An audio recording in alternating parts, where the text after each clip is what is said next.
разі невдалого досвіду минулого якогось конфлікту, чи може це вплинути більш ефективно на вирішення теперішнього конфлікту? Тобто, якщо, наприклад, колись раніше цей досвід був невдалий, не спрацював, то цей досвід може вплинути, чи можна використати саме на вирішення конфликту тепер? Yeah, and that's a good question. І, на мою думку, це дуже хороше запитання. It makes me think about, we had an expository weekend and we looked at the book of Philemon. Це, знову ж таки, нагадує мені про те, що недавно ми розглядали на нашому експозиційному вікенді, коли вивчали книгу послання до Филимона. So I think if we turn to the book of Philemon, I think we can learn from the Apostle Paul Вернувшись до цієї книги і навчитись те, що навчився апостол Павло в своєму досвіді. As we know, right, the Apostle Paul had a conflict with his teammate, you might say. А якщо ми пригадуємо, то, скоріш за все, у апостола Павла був конфлікт з його товаришем по його команді Варнавою. And as we would look at verse 9, і якщо ми дивимося на 9-й вірш цього послання до Филимона, Paul encourages Philemon. Апостол Павло, він заохочує Филимона. And he appeals to Philemon in love. І він звертається до нього з таким якби закликом до любові, заради любові, він каже. And then he goes on and he says, since I am such a person as Paul, the aged. І далі він говорить наступне, так як це прошу я, Павло, старець. Now, Paul's age isn't really that old. І ми розуміємо, що апостол Павло в даному періоді свого життя не є таким же старим. He's maybe 56, 57. Можливо, йому 56-57 років в той час. But what Paul is talking about, I believe, те, що він говорить тут, he is aged in as far as what he has experienced in life. Скоріш за все, слово старець більше вказує на його досвід, ніж на його вік. He has learned much. Він навчився вже багато.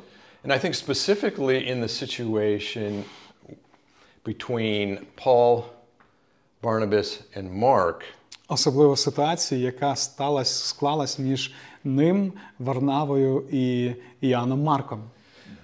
I think he's learned to be more patient and looking to help a person through a problem rather than just separating himself from the person. Я думаю, Павло навчився бути більш таким терплячим і, крім цього, навчився допомогти людині пройти через цю проблему чи вийти з цієї проблеми, ніж просто відкинути цю людину взагалі.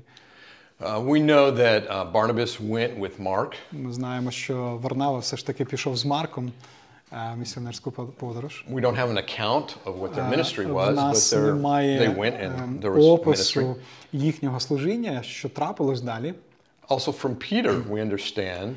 Також від апостола Петра ми розуміємо, that Mark became very close to Peter personally, called him my son. Став дуже близьким для апостола Петра, тому що він називає його моїм сином. Right, and we believe that Peter and Mark worked together and they were able to produce the Gospel of Mark. І ми знаємо, що ці двоє людей, і Петро, і Марк, вони працювали разом, таким чином у нас з'являється Євангеліє від Марка.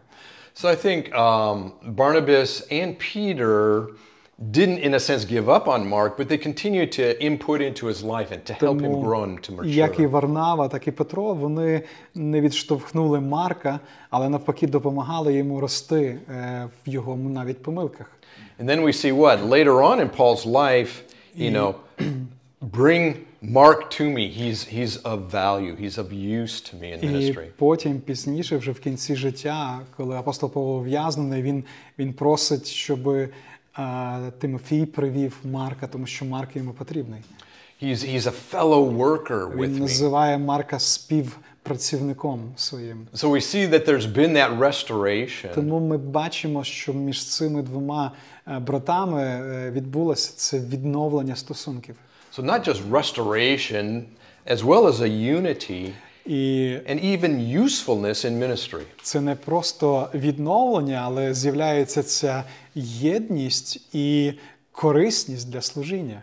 So that's what we would want to see, right? In any kind of a situation, that there is obviously a restoration, there's unity, but even usefulness in a movement towards affection for that. Тому в будь-якому конфлікті ми якраз і хочемо побачити це, що є відновлення стосунків, але це не все, є відновлення єдності і є відновлення цього такого корисності в тому, що це приносить користь для подальшого служіння і така взаємна захоплення один одним, любов, стосунки любові, які проникнені любов'ю.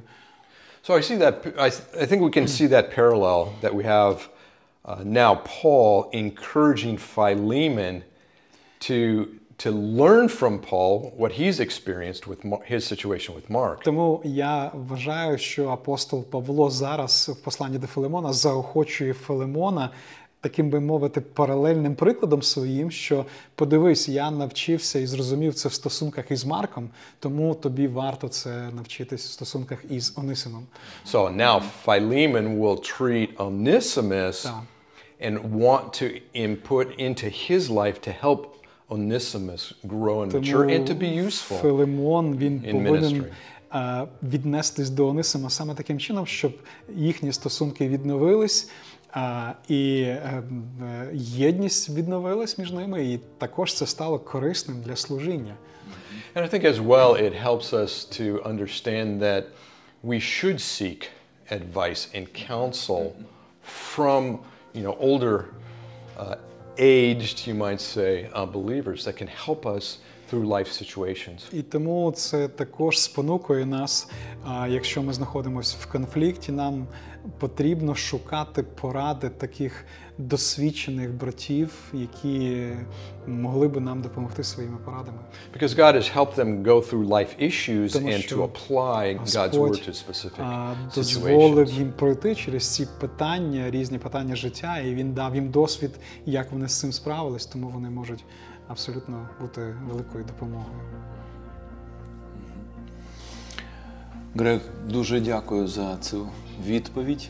І я думаю, ми збагачуємося цими дорогоцінними прикладами, які ми маємо на сторінках Святого Письма. І дякуємо, що ти нагадав і дав такий змістовну відповідь. Дякую. Дякую.